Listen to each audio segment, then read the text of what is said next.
We live again. See, y'all thought I wasn't gonna make it. I thought I wasn't gonna make it. Oh my god, you fat bitch, what? So you had called me at 2 a.m. last night. I had to return the favor. Fuck is you calling me at 2 a.m. I for? forgot what the oh nigga. I wanted your input on that fucking TikTok that I posted. It was Like, good, but it wasn't better than your other ones. bro, they gave me a fucking warning. Cause one where that nigga was gooning, bro. That clip was way longer, bro. Wait, But them niggas got my ass cause like nigga was straight porn. That's why. oh my God. Did you submit an appeal? Yeah, but I just fucking deleted that shit and just cut the clip shorter and then re-uploaded it. Right, like you always have to do. That should be so annoying, bro. But yeah. Bro, them niggas was on my dick, nigga type of Venom Army. That shit was funny as fuck, bro. What was that even? So, Fortnite got this mode, it's called Delulu. And it's basically regular Battle Royale, but everyone's solo. Right.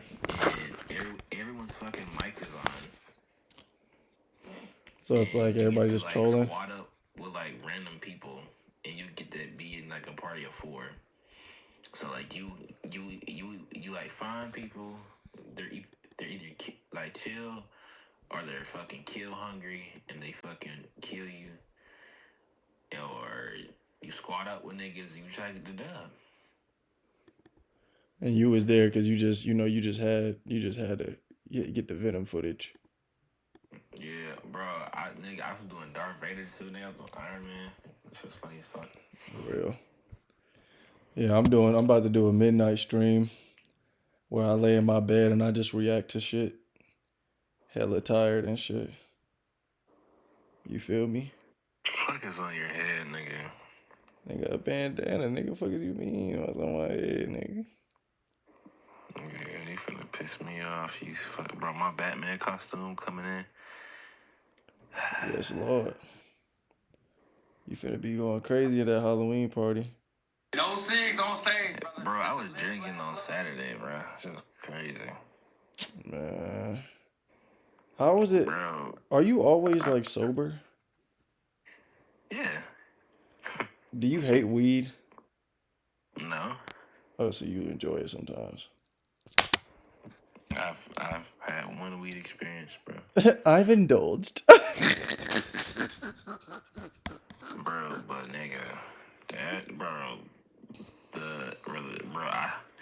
nigga, I was drinking no girly drinks, bro.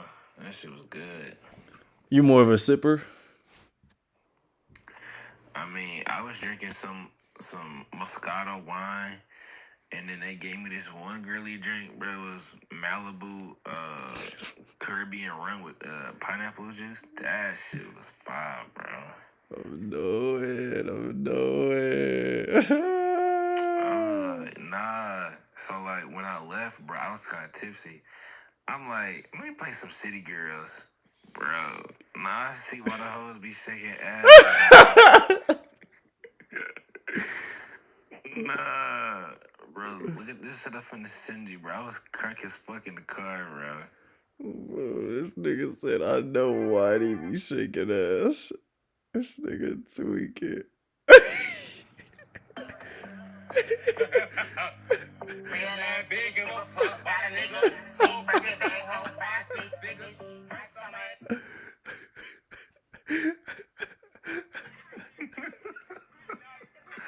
What's up, Lulu? Here, boy. Oh my god, bro. The filters was really getting me like, what the fuck is wrong with you? Bro, chill. Filter not even that bad, the dick. Fuck time out. The nigga trolling, bro. I'm talking about in it. So were you about to go to sleep? Yeah, nigga. I got a breakfast meeting in 3 hours, bro. Real dick. Well, you sleep good, princess. Princess, bitch, you know it, bro. You got it, bro. Fuck you. Oh my god. call her princess, you feel me? I know I'm gangsta. I got my little Dewey. Well, Ben Denny. Ben Denny. What the hell? Alright. Here we go. Finna get to it, y'all. We finna get to it. We finna get to it. Oh, shit. We finna get to it. Yeah, yeah. Oh, shit. Alright. My volume up. My drink in here. Fuck. I left my drink in the bathroom. See, that's one thing you don't do when you about to, do content. Leave your drink in the bathroom. That's a no-no. But I should be fast getting it. Bro, why the fuck does my camera keep turning off? Like, I'm barely even moving that shit. Jesus Christ. Alright, we back. Somewhat. Just a black screen right now. But, when the screen lights up, you guys will see my black ass, beautiful ass face. I mean, as long as you can hear me, I ain't tripping about dick. I ain't tripping about no dick, yeah. Alright, what was I gonna do? Okay. We can start off with some Resident Evil, like always. And then we'll go to some Berserk after that. Rent a furnished private room with utilities and Wi-Fi for less than $135 a week with Pad Split. We already have more than 13,000 Bitch, you know you ate up. World. In the year 2004, a kidnapping would take place. The president's daughter, and deployed to save the day, would be the now veteran STRATCOM agent, Leon Kennedy. My nigga Leon, that's big brother. Alright, before we get to Leon, wanna be me. Leon know he wanna be me anyways. Before we get to his ass, let me go get my drink.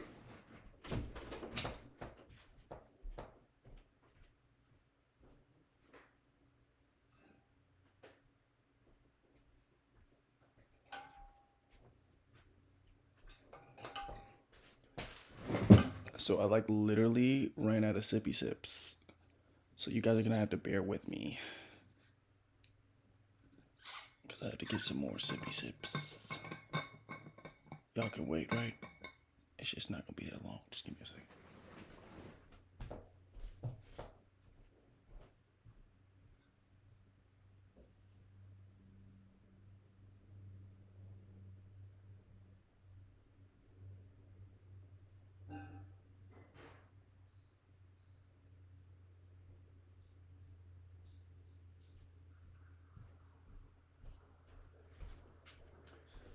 Right now the cup filling up. We just waiting. And then I'm gonna pour it in that bitch like probably twice. How my camera go off twice, bro? I'm so tired of this camera, bro. Camera, just work, please. Turn on for me. Thank you. I don't even know if they can see me. Hey, can you see me? How you doing? How you doing? How you doing, Dad?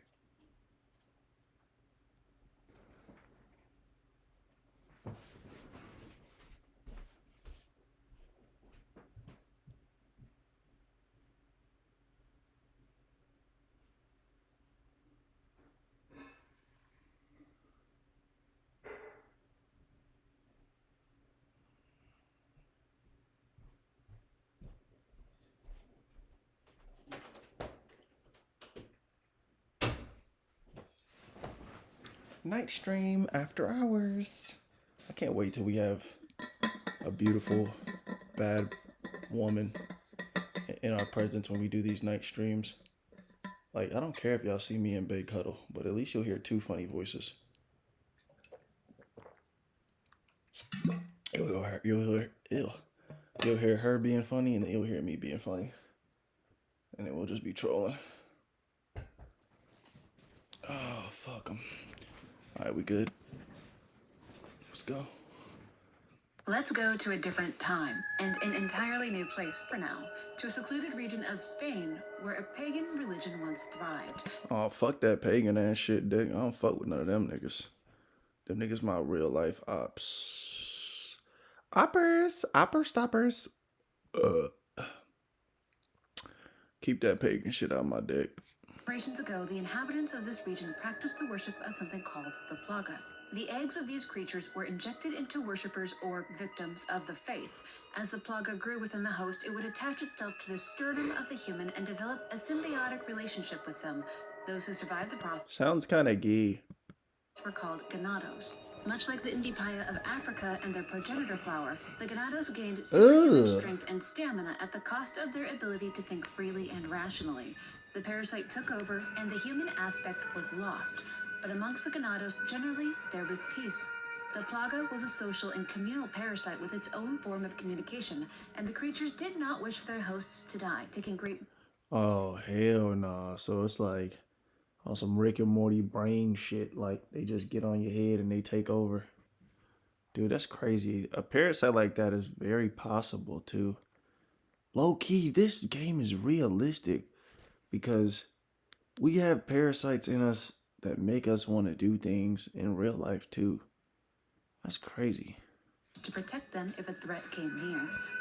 Looking for an easier way to get that LLC next to your business name? Say hello to Taylor Brands. Get your fat ass Much out like of my... the worship of the mold in Mother Miranda's village, the worship of the plaga in this remote region of Spain was considered a pagan faith. But unlike the village of Mother Miranda, this strange religion was not tolerated or overlooked by external forces indefinitely. Sometime within the 15th or 16th century, a man named Salazar led an armed force into the lands of these pagans to cut them down in the name of the Catholic Church.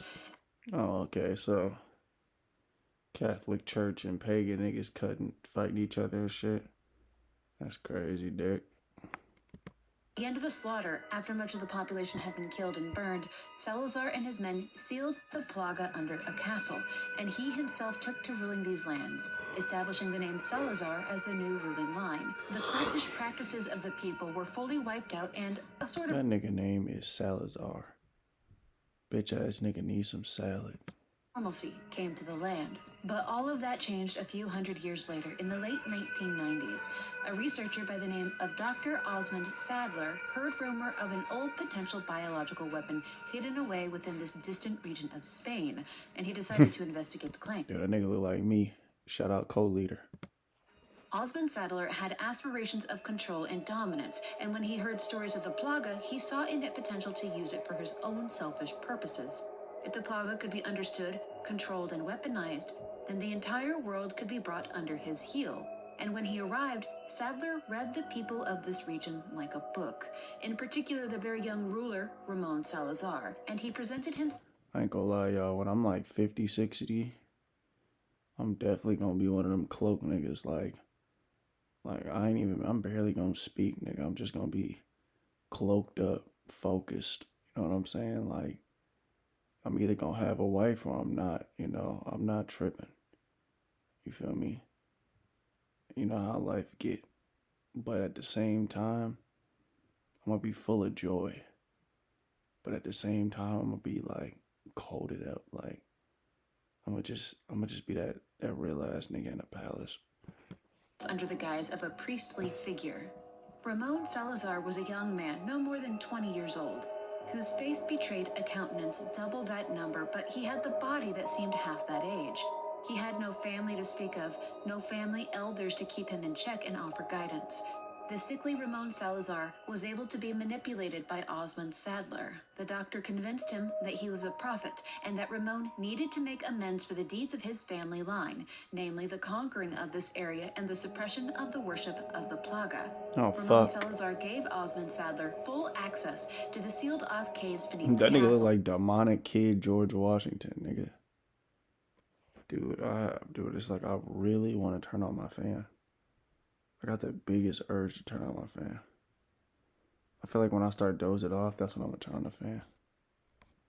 You know what I'm saying? That held the now mummified bodies of the ancient plaga parasites. Locals were recruited to act as an excavation workforce, and during the excavation, these unlucky locals were infected. The corpses of the Plaga parasites began to emit tiny, barely perceivable spores. I ain't gonna lie, nigga. You get infected, you got little dick energy, bruh. So half of these niggas got little dick energy. And if the women get affected, hey, I ain't even gonna speak on y'all, bruh. I'm gonna let y'all have it. But the niggas, man, if you get infected by this shit, you got little dick. Nigga like me not getting infected ever. Research into the carcasses of the Plaga commenced topside, spearheaded by a doctor named Louis Serra. Louis Serra was a native of the region and quite fell under the manipulative spell of Osmond Sadler. Oh, shit. He fully assisted in the research of the But this Plaga shit getting and the interesting study now. of its possible mutations. I would say it's like having another I don't like person it in the room that knows anymore. exactly what your song needs. I don't like it This is anymore called because this YouTube, bitch the ass niggas fastest in my way to find face. samples that- As the years passed and the new millennium rolled about, the infected villagers who assisted in the still ongoing excavations began to get sick. Yo, there go me which affected again. Almost the entirety of the village. Oh, The shit. spores that they had inhaled over the years was the Plaga entering their bodies to use them as incubators for their resurrection. A new generation is of Ganados this, was nigga? awakening, much to the terror of the village inhabitants. Through his studies, Louis Damn, Serra y'all saw what he aided in did to them altering and niggas? strengthening the Plaga, He making them ragdolling these exceedingly niggas, difficult bro. to kill through blunt violence. Their only true Fuck. weakness being UV radiation, though it would take a concentrated amount of it just to kill a There young go Leon, bro. This nigga swear he anime. Plaga. Trying to kill or remove a fully formed and embedded Plaga parasite would almost certainly kill the host as well. The Plaga began to completely overtake the infected villagers. Leon's turning them into anime. almost mindless, shambling hosts that had complete loyalty to Leon, their you're prophet, so Osmond kawaii. Sadler. And so a new cult sprouted forth called Los Ah, Illuminados. W code Sadler's leader. sojourn into discovering and cultivating the new bioweapon was revealing itself to be quite the success. He was ready to take the next shit. step in his plan, which put a target on the heads of United States leadership. Louis Serra I ain't gonna lie, bro. This cult nigga, I didn't think he was evil. But I definitely still want that nigga outfit. started to kind of resent Osmond Sadler. He no longer believed in the words of the prophet, and he wanted a way out of what was developing. So, in 2004, he emailed an old friend from his college days to get assistance in leaving the region. But instead, it was Ada Wong who received the message. It was extreme happenstance that she did. Louis Serra wasn't aware that his old friend was dead and that Ada Wong was now receiving his messages. Oh, shit. In the years following Raccoon City's destruction, Ada Wong continued to work for the mysterious organization, and she still reported directly to the one and only Albert Wesker. But now their attention would be turned to this remote part of space. Yeah, Ada Wong never go nowhere, bruh. Ada Wong is gonna stay in Ching Chong. That was hella racist, I'm sorry. A new bioweapon was being developed. The organization dispatched a soldier named Jack Krauser to the area so that he could integrate you so into mad Los for, Illuminados nigga? to gain intel. Jack Krauser had once served on a mission with USS Stratcom agent Leon Kennedy in South America back in the year 2002. There, Krauser had learned just how truly powerful the Umbrella bioorganic weapons were firsthand, and decided that he wished to pursue this path for himself. Okay. He was resentful of Kennedy's position in life, and he felt slighted that he was not a celebrated member of the armed forces. So he decided to become more than just human. Okay. After that particular mission, he faked his own death and sought out Albert Wesker, joining him in his mission to collect and understand the many umbrella viruses loose in the world. Now, Krauser has That nigga is about to fall in the ocean with that big ass beast. This ain't good. himself amongst the Los Illuminados in Spain in 2004. While the prophet Osmond Sadler didn't especially like the walking ego machine that Jack Krauser was, he was a useful man. Nigga, you better run away from that rock, dick. Run away, Elijah, nigga. Run away, Elijah, nigga. You know what I'm saying? Rather, he secretly pocketed the Plaga. Then, Sadler tasked him with possibly the most important part I of his love the plan way this for game world just allows you to domination. shoot people in the Sadler face. ordered Jack Krauser to kidnap the daughter of the President of the United States, Ashley Graham. She was taken to a village near Ramon Salazar's castle and told that she would be returned to her father once a ransom was paid. In response She to looked this like crisis, what the fuck? Stratcom agent Yo, Leon Kennedy was dispatched my to TV locate just scared and the rescue fuck out of Ashley me. Graham, but with almost no intel on the actuality of the situation. As far as Leon Kennedy knew, This was a search and rescue operation, not a fight against bioorganic weapons. Right. From the very start, Yo, Leon, your eyes look fucking creepy, dude. I mean, it makes sense, though. You're next to a bunch of fucking demons. For Leon, unbeknownst to him, the first local he encounters is infected, and he's forced to kill the man when he turns hostile. His ride and route out of the village are destroyed, and there are no friendly faces to be found here. Once the locals are made aware of his presence, they do not stop in their advances on his position. They do not behave like the T-virus infections of Raccoon City. This is a whole new creature that Leon Kennedy has no insight on how to approach. Yeah, they're intelligent. And that's the creepiest part. Like, imagine if, like, you had to fight against an apocalypse of people who had an intelligent virus inside of them. And the funny thing is, it's very possible. You know, I feel like sometimes it's kind of what's happening to us now. You know, you put the viruses in the water, fast food, you know. Just a conspiracy theory, just something to think about, you know. Make us into, you know, parasites, real life parasites. You know what I'm saying? It's just crazy, like the possibility, you know. Something you always got to think about, you know, even consider. But yeah, we're approaching a weird time. Deep into the settlement, Leon finds one Louis Serra. Apparently, his ploy to get out of the area with the help of Ada Wong completely fell through and he was captured. Lucky for him that Leon came along when he did. Unlucky that he brought Father Bitores Mendez along with him. Who the Father fuck is that, Mendez is a nigga? head figure within this community. A Catholic Oh, priest who was hell convinced nah. by Osmond Sadler to act as the mouthpiece to the people of the region on his behalf. This was a major stepping stone in establishing Los Illuminados and bringing the populace into cooperation. And as a reward for his works, Father Mendez was given a specially engineered version of the Plaga that allowed him to retain control over his thought, but gave him all the physical benefits of the infection. No way, bro. So he got super strength, but he's actually sentient. That's actually kind of beast mode. Bringing down Leon Kennedy is quite simple, at least for now. In the custody of Osmond Sadler, a Plaga parasitic egg is injected into Kennedy. In time, it will mature enough to hatch and take over his body. He's dumped back in the village with Louis Serra, though Louis departs as soon as the opportunity presents. Leon fights his way to another part of the settlement where he once again encounters the father. But once again, while he's absolutely capable of raising his hand and... I ain't gonna lie, bro. If the father ever came up on me, nigga, he ain't grabbing me like that pussy ass nigga. I'm straight eating that nigga face off, nigga. I'm eating ass, nigga. I'm eating the back of that nigga head, nigga. I'm eating everything. I'm eating his fingers, nigga. I'm eating that bitch ass nigga nose, bro. Cause I'm cutthroat. I'm really like that, dad. I smack the fuck out of dad. ...and grievous harm to Leon. He really doesn't. He warns him not to be a bother, acknowledges his Plaga infection, something Leon himself is still unaware of, and he deigns to leave Kennedy to his own devices with naught but a warning to essentially mind his manners. Later in the day, however, I mean, that's Plaga respectful. begins to... He could have just killed him right there, or tried to, you know? He just said, mind your manners, buddy.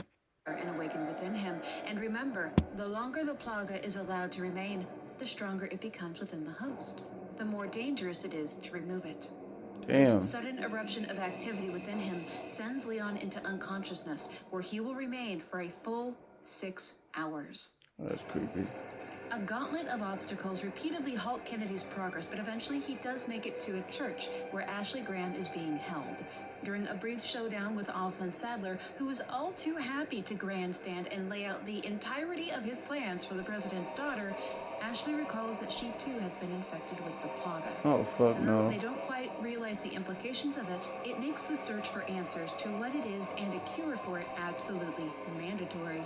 But Leon continues to show himself as a poorly mannered guest in these lands, finally drawing the ire and the violence of Father Bitores Mendez. I ain't gonna lie, this bald fuck. You don't want no problems with me, bro. who corners him in a run-down barn with lethal intent. He's had quite enough of Leon's behavior, and the Plaga within him is just primed and ready for such an event.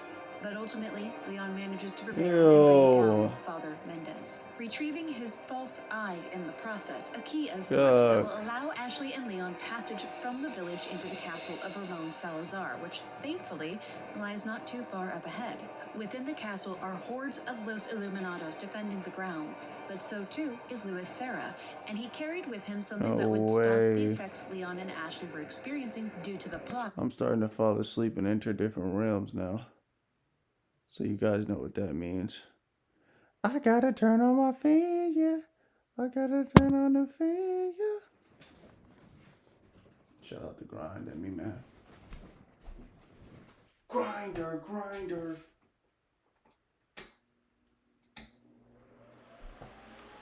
Oh, fuck. Yo, this fan gonna put me to sleep faster than this video. Oh, fuck, dick. Hey, yo, push this PC away from me, man. Oh, cause shit.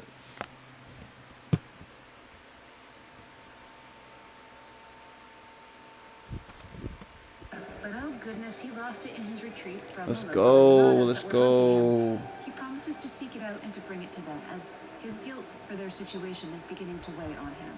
Making their own way through the castle grounds, the duo come in contact with the sickly and plaga-infected Ramon Salazar himself. He's a complete pawn of Osmond Sadler and makes it abundantly that kid look ugly as shit, nigga. They need Ashley Graham for their own scheming, and Mr. Kennedy doesn't factor into anything other than a problem. This place is a nightmare of death traps for the two. Man, this ain't no nightmare, bro. You know what this is to me? It's like preschool to a real nigga. Survive. At times, they even have to do so separately.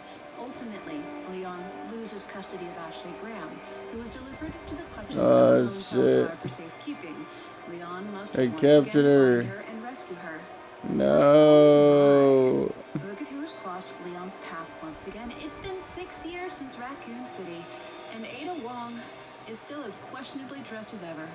She's had her own adventures through Salazar's castle, looking for Luis Serra and dodging her own obstacles, but it's led her here to playfully contend with her old pal for a moment. But for the tease, she of course reveals very little about her affiliation with Albert Wesker and what she's doing here. She always on some like weirdo ass, like, you know, spy criminal shit, bitch. Like sexy girl. Sexy girl, you don't have to do this. How about we just calm down and we get to figure out what the issue is, you know what I'm saying? Instead, choosing to tell him that she'll see him around, and peacefully leaves him to his own devices. Damn. While Luis is able to retrieve the treatment that Leon and Ashley would need for the Plaga, he is unable to deliver to Leon a sample of the perfected Plaga to take back to America. Well, that's sad. His life is ended by Osmond Sadler, and the supposed prophet of Los Illuminados takes the Plaga with him. But before Luis passes, he gives Leon the drugs that he and Ashley will need to suppress the growth of the Plaga within them. Damn. Buy them more time at least. At the end, yo, whip my nigga, bro. Whip the bitch ass nigga, man. Fuck. Whip that guy. Whip that guy.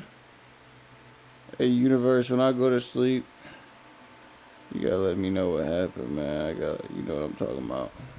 madness of this place, at the finale of this seemingly endless, nonsensical horror show of a castle, is a delightful cherry on top. Ramon Salazar. In all his plaga-infested glory, no longer an angry, sickly man contained within a vessel far too small. He's a sweeping amalgam of fleshly tentacles and a horrid maw, but perhaps this is a dream ascension for Ramon, as is the way of these things in the end. Leon is the victor in this arena. Ramon Salazar, the last of his family's name, is killed in his own home. Why they always turn into One last monster obstacle demon in niggas? Leon's path to Osmond Sadler. The Why? prophet ran off to an island fortress where for many years, under the direction of Sadler, research into the Plaga took place. I ain't gonna lie, Leon. You have to shoot your shot at that. She low key bad as hell, bruh. easy. Alright, we gotta stop for the jump, y'all. 3 different styles. Formal military fights involving armies, where there's an emphasis on tactics and strategy. One-on-one duels between a character and a strong human enemy or a demon. This is where some really crazy shit can go down depending on... I'm gonna be honest, if I was in the world of Berserk, nigga like me not getting attacked like this. I'm straight jumping on a nigga, elbowing him in the shit. Doing a double backflip, slicing him through his face. Context, whether it's the final battle of an arc or just a significant character moment, and then you get all-out brawls. The characters are surrounded by jobber enemies or monsters, and they just kill everything that moves. These emphasize the absolute. And that's what I'm saying. Like, I don't give a fuck about all that, bro. Like, going off how that nigga Guts. Look at him. He getting tired and shit. Nigga, I would have been weaving, weave, backflip, Steve. You know what I'm saying? skilled the character is at fighting. Combat is an important aspect of Berserk. In fact, the graphic violence is one of the more famous parts of the manga, mainly because it sets the tone of the story and the world at large. Berserk is a very grim story. Characters tend to die in very violent ways. The setting is pure dark fantasy, and it's got some aspects to it that are just outright nightmare fuel. But oh yeah, that nigga Griffith is a hoe.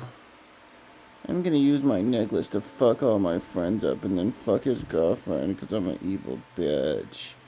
Like, dude, you're fucking fucked. I just know you're just a piece of shit. And nobody cares about your life, man. You're fucking ugly, dude. Same time, the characters are not cowards. In fact, as cruel and vicious. But Griffith, you're not ugly on the outside. You're ugly on the inside, bitch ass nigga. Monsters of Berserk are, the human characters can be just as brutal. Berserk is not a pure horror story. Horror is more of a spice that goes with the action elements. This isn't like a Junji Ito manga, where characters are just normal people that are terrified for their lives and have no clue what to do as eldritch creatures torment them. In Berserk, when Guts sees a demonic abomination that brags about how much it eats human flesh, do you know what he does? He openly threatens their life, and not in a scared, get away or I'll do something bad kind of way. The man prays the demon takes the first swing. Guts genuinely enjoys hunting and killing these things. As the manga goes on, you realize that some of the most disturbing parts of the story are when you see Guts going absolutely psychotic. Said in the first Berserk video that Guts becomes a wild animal in his quest for revenge, and I seriously cannot oversell how good of a comparison that is. It's to the point that you later find that the demons tell stories amongst themselves about how Guts is coming after them. These absolutely deformed monstrosities that rape, mutilate, and devour humans by the truckload, who see themselves as living gods playing with ants, are scared of this guy, for very good reason at that. Berserk's biggest strength as a story is understanding how to portray emotion, in particular, pure, unadulterated hatred and rage. Guts has no special powers. He's not a chosen one with godlike abilities. He can't even do magic. He has no ancient techniques or hidden bloodline powers that make him a superhero. This guy is simply very tough and extremely susceptible to his anger. Kentaro Miura absolutely loved portraying Guts as some kind of monster in the skin of a man. There's so many panels that show Guts going on a rampage as though he's the embodiment of death itself. Not just an excellent warrior, but living death. I absolutely love during the Conviction arc when you get panels of Guts in all black and one glowing white eye. This dude just looks plain fucking evil. Like the kind of villain any other anime would build up as the big bad of the story. But this is the good guy. And the hate that Guts feels spills onto the page. If there's a scene where Guts is royally pissed off, and I mean well and truly angry, you feel as though he is the deadliest thing to ever walk the planet Earth. The man's testosterone levels are so high that male readers will feel a sudden desire to go to the gym and get full Conan the Barbarian swole. I got real quiet just now, but it's because I fell asleep and the back of my neck went up my ass. And then I woke up and I was like, oh fuck, the back of my neck. Then I was like, oh shit, I gotta talk. Then I remembered I had to talk. So then I interrupted Almighty Lowly and I was like, it's time to speak. I be speak, but this shit ain't weak. I be speak, she gonna smell my feet. I'm gonna speak, I'm gonna eat her feet. I'm gonna speak, she in the bed with me. I'm gonna speak, she in the bed with me. I like to eat her ass, eat the seats. I like to eat the butt, eat the butt. I like to eat the ass in the sheets. I love dark-skinned women. She love me. Yes, Lord. Female readers will experience acute onset miraculous conception. Berserk is the perfect story to sit down and read while playing your favorite metal album. Back in high school when I read Lost Children for the first time, I had my Unearthed playlist going, and it could only be described as something akin to a religious experience. Man, fuck all this shit. This nigga's so goddamn edgy, bro. That's how you feel? Personally care? No. Oh no, this is bad. Live goon to tell his master the message Guts gave him. He doesn't even help untie Puck. The dude doesn't give a shit. Are you a bitch ass nigga, Guts? Our protagonist is. He's a mass-murdering warrior that does not think twice about tearing a man in half. That ain't of course, it. actions have consequences. So as Puck follows Guts, who freed himself between scene transitions, and tries to talk to him, the city guards show up. Guts is captured, tortured, and you find out that the town made a deal with the master of the thugs in the bar. They would send him shipments of gold along with characters. See how they beat him? Look, they got this nigga captured. They would have never did me like this, bro. Telling you, I'm smacking the fuck out this bald piece of shit. I'm eating these guards' armor. When I say eat, I'm literally just gonna bite it. I'm gonna just take the armor off, bro. Like, bro, this nigga's pussy boy, blood clot, fuck man. You know what I'm saying? Niggas lame. Full of women and children, and in exchange, he won't have his men burn everything to the ground. Now that Guts just murdered the guys in the tavern, that is all doomed to fail. He mocks the town leader for being so afraid, but it's revealed that the leader of the bandits is something not human. The old man is petrified merely talking about him, and he makes it clear that the guy is some kind of literal monster. Guts interjects and reveals that he is very well aware of the situation. The leader of the bandits is a monster that eats people. Y'all gotta remember he was there, bro. That nigga literally went to hell. And he cracking demons. The woman from the introduction pages, and the carriages of women that Guts walked past to enter the city were the tribute they promised. He didn't just kill the men in the bar to send a message. He wanted to tank the deal. Guts is actively punishing the town for sacrificing their own people to keep themselves safe. As we later learn, he has very strong feelings about that sort of thing. Hey, calm down, nigga. I said calm down, bitch ass nigga. Put some pants on. Oh, you a bitch. Get your ass off the toilet. Get off the toilet. Nigga, you'll be alright, bro. It's part of his plan to drag this entire town into his conflict. So that's, kind of cold, dude. Like, what the fuck? I guess. The leader has Guts tortured as much as he can take, specifically requesting he does not die. The mayor plans on giving Guts over to the demon as sort of a Hail Mary for forgiveness. We cut to Coca Castle itself. Y'all niggas think y'all can satisfy a demon? Y'all fucking stupid, bro. This nigga finna fuck y'all whole village up and not give a damn about what he about to do. And meet the eponymous Lord. The goon that survived the encounter at the bar tells him everything about the attack and Guts, which the Lord quickly recognizes. The mayor from the town arrives and begs him to forgive the town, even promising to double the amount of money and prisoners he receives. But it's clear a line was crossed. The Lord torments the mayor, even flicking a human ear over to him that the Lord was eating. Turns out, yep, he eats people. He even gives a speech about how much he just wants to watch people die in as many violent ways as possible. He's kind of a jerk. The mayor's... That's why I told y'all, like, this nigga ain't no real man. This nigga got a little pussy nigga energy. This is what happens when you give a bitch ass nigga power. He abuses it and he does evil with it.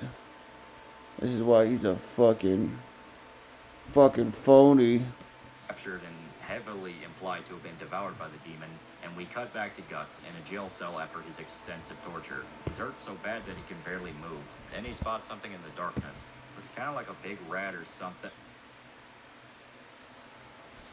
Holy... That shit ugly as fuck, bro. That nigga look like my shit. What the fuck is that thing? So, a deformed fetus follows Guts around. That is the thing. And it's clearly been after him for a while, since he specifically says, "you again." The presence of the little fetus that could never be pisses Guts off greatly, who screams at the creature to stay away. And just as the nightmare fuel is at its peak, Puck bumbles his way into the cell, freaked out after Guts screamed. But he didn't see the little fetus that could never be because he fell in piss. Guts seems completely uninterested in the elf, yet we find that Puck stole the keys to the cell, and he also knocked out the guard. What a good boy. Sure do hope he doesn't become a flanderized version of himself down the line, because that would be pretty disappointing. Anyway, Puck says that he wants to help Guts to repay the debt he feels after he saved his life in the tavern. And his Yo, shout out little Puck, man. That nigga loyal is that nigga loyal as fuck. He's so loyal, bruh. See, Puck a great guy, bruh. Puck the type of nigga, bro, he got your back, bruh. Like if you think the world ended, Puck got you, bro. He gonna make sure the back of your neck is good, bro. He gonna make sure everything goes correctly with you, bro. Shout out Puck, man. elves have a very strong sense of duty. Shockingly, when Puck goes to touch Guts so he can inspect his wounds, the man completely freaks out. He does not like Don't you ever touch me. So that was weird. Bro, Puck. Anyway, nevertheless, Puck shows off. Puck is trying to help you, dumbass. He not trying to touch your butt like Donovan did. Sorry, did I bring back a triggering memory? I'm sorry. But that's what happens when you trust dumbasses like Gambino. His fairy dust can heal wounds, grievous ones at Hey, that. fuck Gambino. Plus, he claims that he can even sense emotions and, in a vague sense, make people happy. Now, I really want to go into why I love early Puck, but I'm going to fight off that urge until we finish up here. All I will say is that it's kind of a tragedy how he gets shafted in the more modern chapters, because Puck and Guts' relationship really did make up a lot of early Berserk. You have a very kind-hearted... I don't know why the Black Boy Max DDG song just played in my head. When I'm out of town, I be tripping, I be on one. I don't know why that just came in my head. But y'all gotta forgive me for that shit, bro. I did not mean to, like... I wasn't trying to think of that song. I'm literally... Look at me, bro. I'm literally laying here, bro. I'm just laying here, bro. I'm tired as Young Money. No Lil Wayne. Angel on your shoulder character bouncing off this dark and violent one. Puck represents the humanity of the setting, a naive, almost childishly innocent being that wants the best in life. Trust me when I say, even if you hate Puck, as some people find him completely annoying and unlikable, Berserk simply would not be the same without him. Fuck the haters, I like you, Puck. You're a good boy. Still, this is the first actual conversation you get between the two. Through Puck, you get Guts' name and even a reveal of one of the most important... Yo, shout out to everybody who ever supported me, bro. I feel like this shit with Guts laying down on the ground just making me think like nobody was really there when Runawayelisha was really building it up out the mud. It's only a couple niggas that's really here for a nigga, bro. Like, it's only a couple Pucks, bro. It's only a certain amount of Pucks, bro. But me, right now, man, I'm here. I'm in touch. I'm vibrant. I'm here, man. Concepts to the story, the brand of sacrifice. I don't want to say too much yet, because they don't really show a lot here. All you have to know is that it's a very bad thing. But Guts derails the conversation by admitting he is aware that the Lord of Coca Castle is coming to raid the town, specifically to target Guts. In fact, that was the plan since the beginning. Puck is appalled at the idea of innocent people getting hurt, but Guts doesn't care. All he wants to do is kill the demon, and nothing else matters. I mean, there's a whole edgy boy speech that basically amounts to the weak should die because they're weak, but I'm paraphrasing for the sake of making it sound better. I'm not kidding when I say Black Swordsman is kind of fucking edgy. You also see that Puck... Why don't you just get the nigga a mic that's about to say something then? I don't know what the fuck I'm talking about. You know, this is what I be talking about. Like, when you get sleepy, you literally jump in other realms, bro. Like I literally was in another realm just now. That's why I'm saying this dumbass shit. He said he could sense emotions. Hey, Puck, I'm really like you, though. Like, when I go to any, like, let's say I go to a place, like a warehouse. or anywhere where a lot of energy has been, I could feel all the negative energy in that bitch. Like, all of it, bro. I don't know why, bro. I hate that shit. The negative vibes from Guts flood into him. And if you think I was exaggerating about how edgy Black Swordsman Guts is, the guy even openly admits he never gave a shit whether Puck lived or died. He obviously gets upset over this and pieces out, telling Guts to essentially Yeah, go I fuck ain't gonna lie, himself, Guts, though you he still suck left a piece in his ass. cell because he's a good person. Just as the Lord of Coca Castle promised, the entire town is burning like a hellish inferno. His soldiers kill any living thing they see, and we even watch the Lord himself drink the blood of a dead child. You know what? I'm gonna say it. This guy. What the he's a fuck? butthead. There. And now we're all uncomfortable. But just as all hope seems Yo, lost, y'all gotta we see murk this Guts guy. explode out of a pile of dead bodies. He quickly kills the soldiers raiding the town, and we finally see Guts and the demon face off. By the way, the demon guy doesn't even have a name. Everybody just calls him the Lord of Coca Castle, and most fans just refer to him as the Snake Lord, because he looks like a snake. Back on point, the Snake Lord says that Guts has been hunting guys like him. Apostles, as he claims. So demons in this story are called apostles. Killer. Anyway, the two fight, and it's a pretty damn brutal one at that. Guts fires bolts into the guy's face, even impaling his fucking eye, too. We're led to believe that the Lord dies after getting shot in the head, but then he gets right back up. 3 crossbow bolts directly in his brain, a shitload covering his chest, and this dude still gets back on his feet. Well, Guts tolerates none of this witchcraft and simply fires more into him, sending the guy into a building. Things go quiet once again, and out comes the big snake tail. Yep, he can transform into a monster just like the lady from the intro, only this dude looks like a big snake gorilla hybrid. Everyone freaks the fuck out, including the guy's own soldiers, and all hell breaks loose. Ew, you see that snake guy? I ain't gonna lie, bro. He's pretty big. Wait, notice his legs. See, that's what you gotta cut up. You gotta cut them fucking big ass legs up. The demon absolutely loving how powerless he seems in comparison. Guts gets so fucked up, in fact, he starts puking blood and gets knocked the fuck out after multiple solid blows from the guy's snaketail. The Snake Lord picks Guts up, mocking him to his face about how humans merely exist to feed demons, that humans are weak and pathetic, and oh shit, yeah, the guy has a cannon in his arm. So in the middle of the Snake Lord's bad guy speech, Guts blows half his fucking head off with his arm cannon, and then proceeds to take the Dragon Slayer and rip the fucker in two with it. Not slice, mind you, rip. It's an actual plot point that the thing is rough instead of clean and sharp.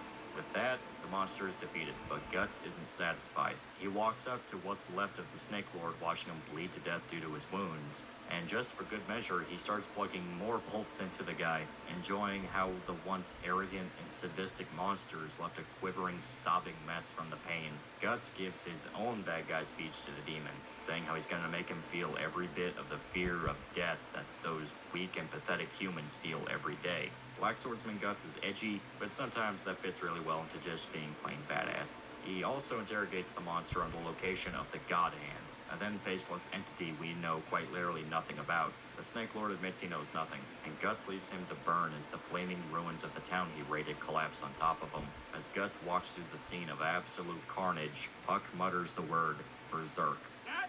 There it is! There it is! Okay, all of this, the last several... Was that Peter Griffin? Shout out Peter Griffin in the fucking chat, man. I love Peter, man. That's my big dog. That's my big dog. And it's just now, that was the first chapter. A lot of shit happens in the first chapter of Berserk. So much so that it was 90 some odd pages alone. Later chapters are nowhere near this length, and really this comes down to Mior's infamously perfectionist nature. If he's gonna start his story off, the guy is making sure it starts off right. You get the best representation of the spirit Berserk shoots for with this chapter. It's brutal, grim, and violent as all hell, but there's also a silver lining under the surface buried somewhere. Puck is a clear sign that not everything is bleak and horrible, and this terrible monster that caused so much suffering got exactly what he deserved. Now, I physically cannot go through all 363 chapters of Berserk the way I did just now. I mean, this video already is getting pretty long as it is, and if we sat down and went through every single page of Berserk, we'd be here for probably 20 hours long. But I did promise that we would go through the arcs, so I'm going to do less of a scene-by-scene discussion of each part, and more so broad strokes at large, unless there's something I really want to talk about. After the fight with the Snake Lord, we follow Guts as he is tormented by demonic spirits in the night. Well, I don't care how much you fuck with Mezkiv. That nigga is not twin. He is not twin no more. That nigga is a odd. Nigga fake ass nigga, but that nigga is not your twin. Right, physically attacking him at that. This is what the brand of sacrifice does. Guts is essentially a living beacon for spookies. All manner of undead spirits and monsters rise each and every night to hunt after him. So our boy is living a literal hell on earth. Shockingly, Puck still wants to follow Guts, even after all the horrible things that happen with the Snake Lord. But Guts tells him to piss off and slaps him into a puddle. There's later a scene where Guts hitches a ride with a traveling preacher and his daughter. Puck is there too, and it's implied he specifically convinced the carriage to stop and give Guts a ride. They seem like nice people. The preacher is a warm, fatherly figure who shows dismay at Guts' violent nature, and the daughter is implied to have a crush or at the very least a passing interest in Guts. Doesn't surprise me.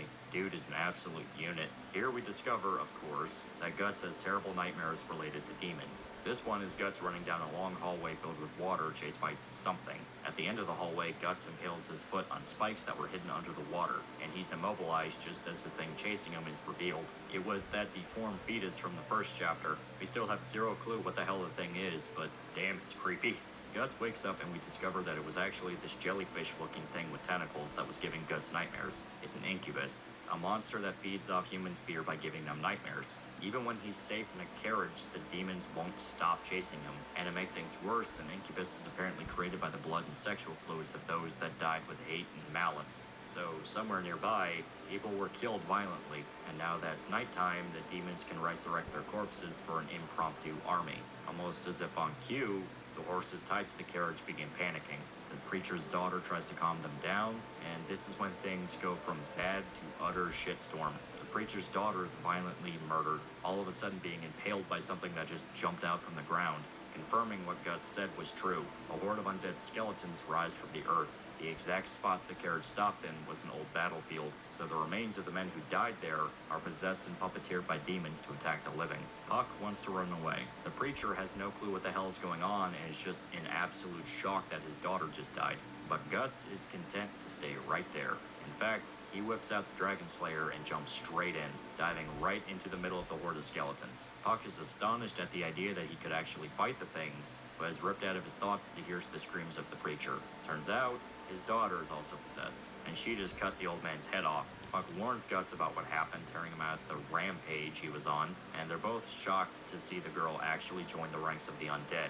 Guts seemingly hesitates to strike her down, freezing up to the point that she actually gets close enough for a stab, and this is what Guts needed to snap himself out of it. One swing disconnects the girl's torso from her legs, and for a noticeable amount of time, Guts is shaken by what happened, even vomiting when he realizes some of the girl's blood splattered onto him. But the skeletons are relentless, and Guts buries his emotions with absolute fury. By morning, all the skeletons are dead.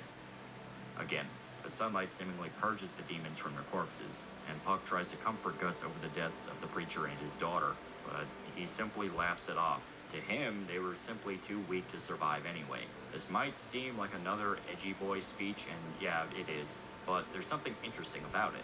He says it almost like he's telling himself that this is true. He's staring off into space. He's trying to disassociate the blame almost. It wasn't his fault they were dead. They were simply too weak anyway. There was nothing he could have done to save them. That's not a great, healthy coping mechanism for dealing with trauma. Guts' mental health probably isn't the best. Bad sign already. And it's especially not good when the trees start talking.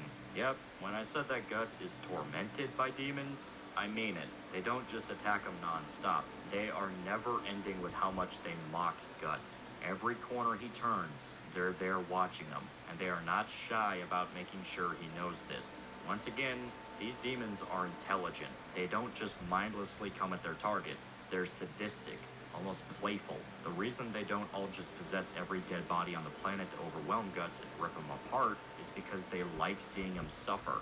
This is Chapter 2. I know it seems like I'm literally just explaining what happens in every chapter so far, and I admit it's kind of because I am, but the reason for this is due to how terse Black Swordsman is as an arc. Despite having to quite literally do 100 different things at once, show off the world, build up a mystery for the plot, introduce characters, set the tone, etc., Black Swordsman is honestly the shortest arc in all of Berserk. In 2 chapters, we learn that Guts is some kind of cursed demon hunter that has a grudge against these things called apostles. Apostles are flesh-eating monsters tormenting mankind, though knowledge of demons at large is iffy among the citizens in whatever medieval landscape this is. The existence of things like elves seem to be common, but actual demons and evil spirits is up in the air, because the preacher himself expressed skepticism at the idea of Guts being hunted by demons. On top of that, every night Guts is mobbed by all manner of poltergeists that will kill anything and anyone around him, and his end goal is to find the 5 beings called the God Hand, who we assume are the ones who cursed him. That's a lot of information to establish in just 2 chapters. While quite literally every other arc can take tens, if not dozens, of chapters to finish, Black Swordsman only really clocks in at around 8. Now, the chapters have a lot of substance to them. That first one alone is damn near 100 pages, and it takes roughly around 2.5 volumes to finish the Black Swordsman arc. Still, Black Swordsman is definitely the quickest arc to get through in the entire series. It serves as the prologue, helps create a foundation to the ideas that would later be explored in the manga, such as little something that gets introduced in the manga's first actual story arc, the Guardians of Desire. Welcome to the rice fields, motherfucker! Remember when I said that arcs had little subplots inside them? This is what I mean. The Guardians of Desire starts off in a way you might be getting used to at this point. Guts wanders into a new town doing a dark and nasty thing to people. In this case, there's a full-blown purge on anyone accused of being a heretic, ordered by this big fat boy, the Count, another apostle using the heretic hunt as a form of twisted fun.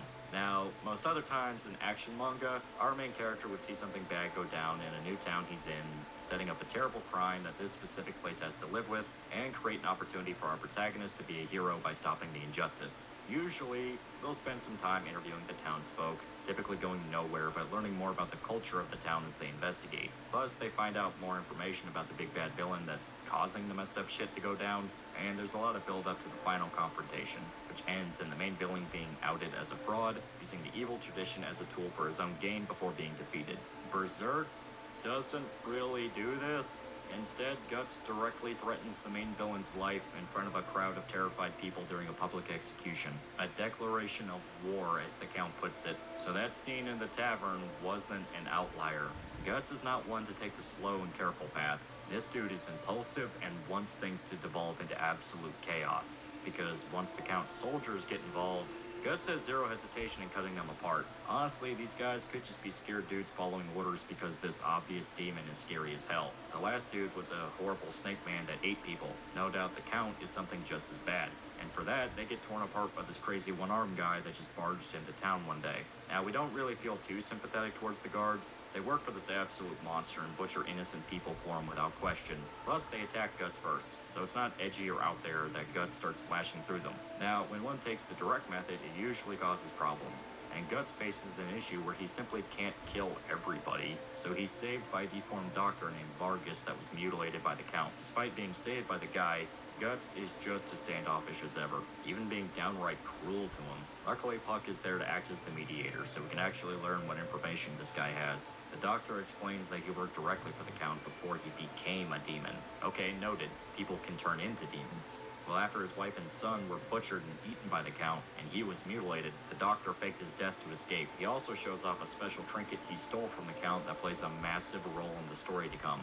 The Bailet. While the doctor thinks it's simply a strange artifact, Guts immediately recognizes it for what it is, a tool to summon demons. Bailets are the MacGuffin of Berserk. If one shows up, it's bad news. And we discover that the Count came into possession of a Bailet before becoming the psychopath you saw earlier at the heretic execution. This is where we get a teaser for what the God Hand is. They are ancient demons that have manipulated humanity for thousands of years. And Guts claims a Bailet is the key to summoning them into the human world, and they have the power to turn a human into a demon themselves. They are then attacked by a soldier that was actually crippled earlier by Guts and then mutated by the Count into an enhanced version of himself. There's a big and downright brutal fight scene. Sondark, the mutated knight, gets cut apart, and you see that his flesh is basically a meat puppet for the parasite the Count infected the poor guy with, sprouting tentacles and tendrils wherever he gets wounded. It ends with the doctor, Guts, and Puck getting the fuck out of Dodge as the doctor's home is lit on fire during the fight. All is well that ends well. Guts is gonna go kill that big fat guy, and the doctor got away with zero consequences. Until a tendril drags him away. Zondark's not dead yet. We later see Vargas be executed as a plan to lure out Guts to see if he would try and save the doctor. But Guts didn't take the bait. However, it was Puck who tried to intervene and stop the execution. It fails in spectacular fashion, because Puck is tiny and there's nothing he can really do, and he's captured by the Count's men. Guts tries to act as if the execution didn't affect him, but the little fetus that could never be comes back to haunt him over the ordeal, as if it was shaming him. From there, we cut back to Puck, now in captivity with the Count. This is where we get a very interesting spin to the story. As it turns out, the Count has a daughter, and he gives Puck to her as sort of like a pet. His daughter, Teresa, is heavily sheltered from the world, but she doesn't seem cruel or evil whatsoever. If anything, Teresa is played off as timid, almost shy. She's not even allowed to leave her bedroom. The Count is extremely protective of her, but we see that she is visibly terrified of the man, something that actually upsets him. Despite being a demonic cannibal that made a pact with ancient demons, the Count genuinely still loves his daughter, so this two-dimensional villain actually has some layers to him. That's pretty interesting. You heard right. Berserk actually humanizes some of its villains, and not the ones you would think to be obvious. Like all the human enemies have complex backstories, while demons are just evil for the sake of it. Nope, some of the most tragic figures of the whole series are demons. I said back in the anime video that a series like Demon Slayer tries to do certain concepts that I feel Berserk handles far better, and this is exactly what I mean. Demon Slayer has a serious issue, at least in the beginning of it, to make every single demon sympathetic in some way or another. There's constant references to how they used to be human. Tanjiro himself seems really reluctant to kill them, because he empathizes with demons over his situation with Nezuko, and the fucking Spider Mountain arc ends with a massive backstory dump to make you feel bad for the main villain of that segment. And that is infuriating to me personally. I'm all for trying to humanize your villains. It can lead to some extremely interesting stories as you try to juggle the needs of the protagonist with the needs of the antagonist. It can actually lead to debates over how much the audience really cares for the main character compared to the antagonist. But there comes a point when humanizing a character fully turns into emotional manipulation. Humanizing somebody is giving them aspects that make them both sympathetic and a complete asshole. There's a very delicate science to doing it right, and Berserk knows exactly how to walk that tightrope. In fact, it's one of the most memorable aspects of the story. When people say the characters are flawed, they mean they are actually flawed. Not just that they make short-term mistakes that make you think they're stupid. No, they could be completely wrong about a major aspect to their life, but they stick with it all the way until they face the inevitable consequences. And Berserk takes the time to address that it was a mistake, or just downright evil. Consequences are part of the story, for better or for worse. Demon Slayer pissed me off when it suddenly tried to turn this psychopathic demon kid into some kind of tragic figure, because we literally had no chance of seeing what he actually wanted in life. Same with the countless other demons Tanjiro fought up to that point. It's just them bragging, not just talking about or admitting to, but bragging about how much they love to eat humans, and especially Demon Slayer Corps cadets, which are mostly children. They take pleasure in killing humans, and just seem completely sadistic. But right when Tanjiro kills them, you get a sudden dramatic reveal of a sad backstory. Oh, this demon just wanted to be a musician. Oh, this demon loved playing with her brother. Well, frankly, why the fuck do I care? All I know about this thing up to this point is that it's a psychotic asshole. Why is the story suddenly acting like I should get teary-eyed over this flesh-eating freak? We already see that certain demons are fully capable of not eating people, so you already showed us that some demons aren't completely evil. But the idea that we need to feel bad for every single one is just stupid. And it's funny because the demons in Berserk are significantly more evil than the ones in Demon Slayer. They do way more heinous shit to people, yet they're noticeably more sympathetic and easier to relate to. And a main reason for it is because they don't play the demons off as mindless creatures that are slaves to their baser instincts. Hell, certain demons just outright have no interest in eating humans, and only became what they are due to ulterior motives. They are very sentient, to the point of essentially maintaining the same intelligence they had as a human. Some are certainly worse than others, and there's none that we see that are completely harmless in any way, but the humanity is put front and center. The demons are characters in the story, not villains that at the last second are turned into chances to manipulate the audience into feeling more emotions towards the story than they really have. That's not to say Demon Slayer is bad. In fact, once the story simply stops trying to make you feel bad for the demons, it gets significantly better. But the beginning has this issue, and it will make you think about how better handled it is over in Berserk, because we actually get time to explore the demons' backstories. Puck and Teresa talk for quite a bit about how her father changed. He became cruel after the death of his wife, who was kidnapped and sacrificed by heretics. So the bloodlust that the Count has is more of a sadistic grudge he's using to punish the world. It's pretty sad stuff, actually. Still simple, you don't really feel bad for the guy, but she talks about how she's been trapped in her room for over 7 years because he's so terrified of letting her out. You can infer that he doesn't want his daughter to suffer the same fate that his wife did. So, yeah, okay, I'll give it credit. See, we actually get to spend some time learning about the main villain and his relationships to the world. He's hateable, completely so. You still want this guy dead, but there's something underneath the surface. You show that we should give a shit about the main villain throughout the story. You do not tell us to feel bad at the last second. I mean, at the exact same time as all of this, there's a scene where Guts fights past an extremely mutated Zondark, and he also kills what's left of the Count's army. That's not really important right now, we're talking about character stuff. The battles are fun though. Guts is absolutely ruthless as he rips through the guys like a pissed off badger in a chicken coop. Nevertheless, he gets to the big bad Count man and they're gonna fight. And from there, the Count transforms into a slug monster man. They fight as Puck tries to get to Guts after promising Teresa to free her from her room after everything was over, and the Count is smashing through his castle, giving zero fucks. Guts gets increasingly ruthless with his tactics, launching sudden ambushes and even using a live decoy to get a shot at the guy. Still, the Count is kicking Guts' ass, thrashing him around and even knocking out the guy cold.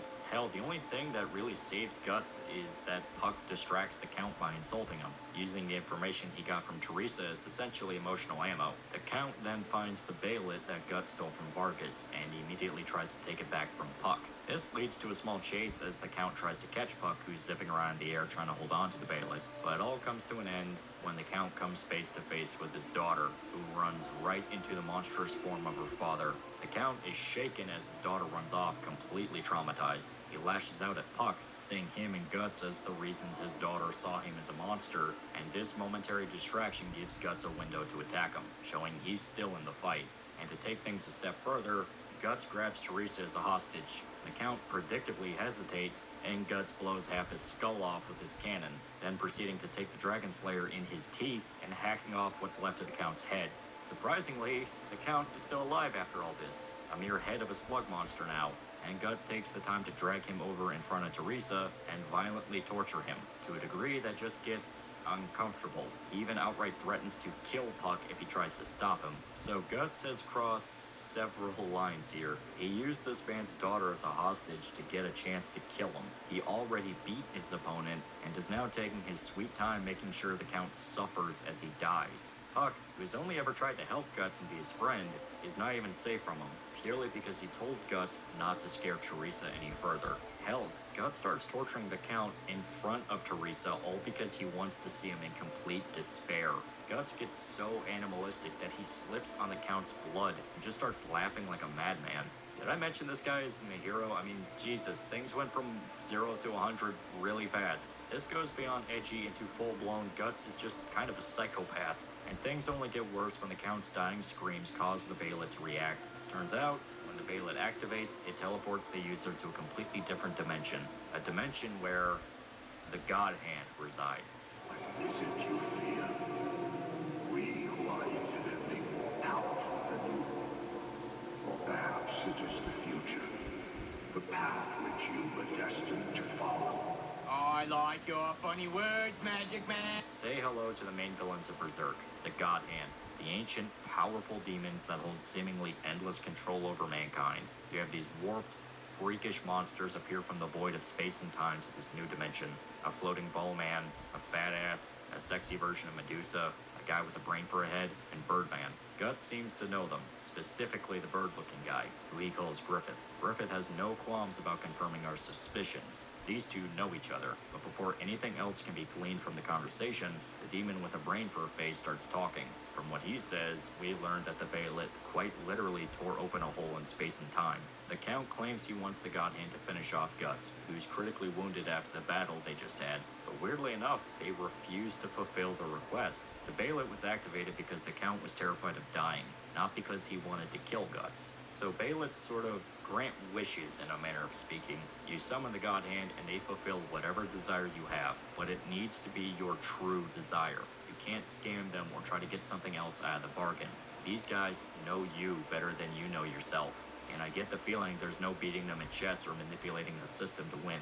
We also learned that despite Guts fighting so many demons, the The God Hand barely acknowledges he exists. Griffith, who personally knows Guts, says he's completely inconsequential to their plans. The only thing that even catches the God Hand's notice is that Guts really wants to kill Griffith, who is the one who put the brand of sacrifice on him in the first place, causing him to bear the curse he's been dealing with this entire time. Guts, despite being horribly wounded, pushes forward to Griffith. His brand reacts violently and outright sprays blood like a fountain when he gets too close. Turns out, the reason it's bled throughout the last few chapters, which you've probably only seen once or twice, is because it reacts to the presence of demons. All the other ones caused it to only slightly bleed, and felt like pinpricks against his neck, while being close to Griffith causes a far stronger reaction, one that they claim can actually kill Guts from the sheer pain. Nevertheless, Guts takes a swing at Griffith, who promptly yeets him away, slamming the poor guy against a wall. Most everybody thinks he's dead, and the Count is grateful to Griffith for seemingly finishing him off. But this is where the God Hand revealed their true intentions. The invocation of doom. The Count must sacrifice a living being to the God Hand in order to be saved from death. At first, he tries to use Guts as a sacrifice, but they aren't buying it. For one, he's already considered a sacrifice for someone else, Griffith. Yet the main factor is that Guts was simply the Count's enemy. To sacrifice somebody, they need to be a loved one, someone you wouldn't even think about killing, because the idea is that you are quite literally cutting out a piece of your own humanity. You rip open a hole in your heart so that evil can flood in its place, their very words. It has to be a victim near and dear to you, and there's only one candidate that matches that description. Yep, Teresa. To the Count's credit, he completely refuses the idea, but the God Hand call is bluff, saying he can just do what he did last time. They summon a window in time for us to get a flashback to before the death of the Count's wife, and we see that, at first, they were a perfectly happy family, but after he returns from a long campaign hunting heretics, he discovers his wife in the middle of a literal pagan orgy. Okay. Turns out she wasn't kidnapped and murdered by heretics. She herself was part of a pagan cult. The Count has the reaction you'd expect and kills everyone in the room except his wife, who he can't bring himself to murder. Instead, he attempts to commit suicide, but just as he realizes his wife is gleefully mocking his weakness, the Bailid activates, the God Hand appear, and tell him that they can take away all the anguish and despair. He simply needs to agree to one thing. The Count sacrificed his own wife to demons, damning her to hell for all eternity, so he could become an apostle. He lied to Teresa about her murder this entire time. Now he's faced with the same choice once again. Sacrifice Teresa to save himself, or slowly bleed and die. To make matters worse, the God Hand summon a chunk of hell to show the Count just what exactly he would be in for once he passes. And hell is hellish. A never-ending vortex of suffering, where all the souls of the dead combine into a singular mass, an ocean of evil, and those trapped in the vortex are broken down until anything that used to be them is sucked away into the depths. That's terrifying.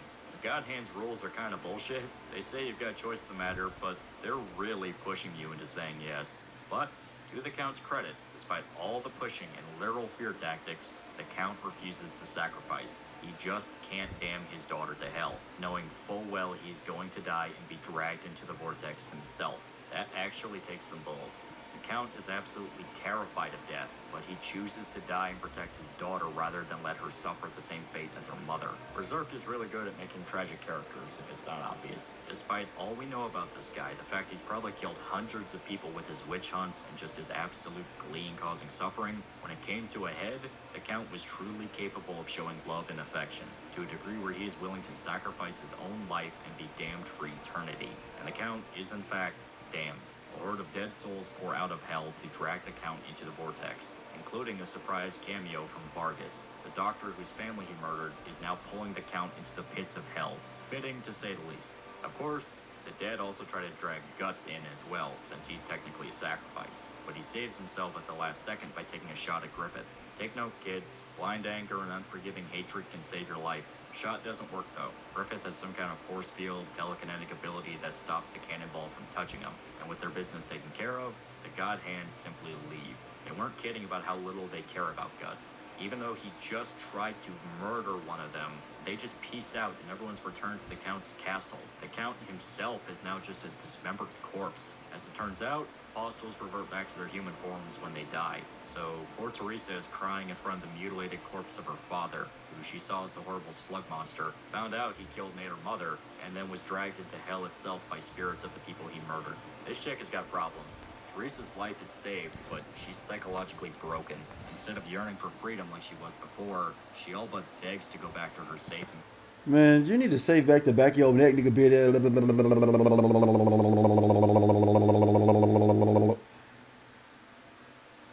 I'm sorry, y'all. I literally, like, I actually kind of like, fell asleep. I fell asleep, guys. I fell asleep. Okay. I'm going to bed. Good night, guys.